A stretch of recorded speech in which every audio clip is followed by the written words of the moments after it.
रसूलुल्लाह सल्लल्लाहु अलैहि वसल्लम ने फ़रमाया, जब अल्लाह ताला अपने बंदे से मोहब्बत करती हैं तो हज़रत जिब्राईल अलैहिस्सलाम को आवाज़ देती हैं कि अल्लाह ताला फ़लाँ शख्स को दोस्त रखता है, लिहाजा तुम भी इसको दोस्त रखो।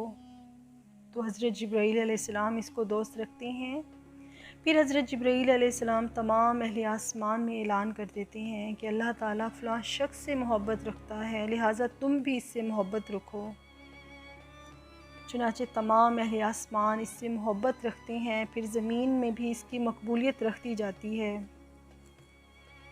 इसी तरह जब अल्लाह पाक किसी बंदे से अदावत रखते हैं तो हज़रत जिब्राईल अलैहिस्सलाम को आवाज़ देते हैं कि मैं फ़लाँ शख्स से अदावत रखता हूँ, तो तुम भी इससे अदावत रखो।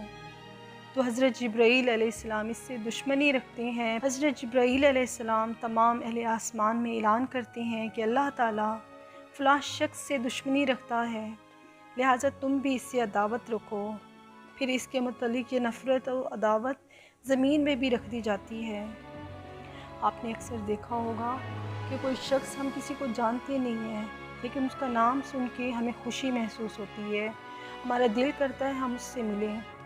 ये अल्लाह पाक की तरफ से होता है। और कुछ लोग बेशक अल्लाह पाक ने उनको दौलत दी होती है, शोहरत दी होती है, लेकिन उनसे मिलना हम लोग गवारा नहीं करते। क्यों? क्योंकि अल्लाह पाक उनसे दुश्मनी रखते हैं। उनकी ऐसी कोई आदत होती है, जो उनका ऐसा कोई इखलाक होता है जो अल्लाह पाक को पसंद नहीं, और हम लोग उनसे मिलना गवारा नहीं करते। इसलिए हमें सबसे पहले अपना इखलाक अच्छा करना चाहिए। अगर कोई हमसे ज़्यादती करता है, हमें अल्लाह पाक की खातिर उसे माफ़ कर देना चाहिए, छोड़ देना चाहिए, अल्लाह पर छोड़ देना चाहिए। जो कोई अल्लाह पर छोड़ता है, अल्लाह उसके लिए काफ़ी हो जाता है। तो अल्लाह ताला हमें ऐसे अमल की तौफ़ीक अता फ़रमाए कि अल्लाह ताला हमसे मोहब्बत करें। हम तो अल्लाह पाक से मोहब्बत करते हैं, पता नहीं वो ठीक भी है या नहीं, सिर्फ़ दिखावे की है या नहीं, लेकिन जिससे अल्लाह पाक मोहब्बत करें, असल में खुश नसीब तो वही है।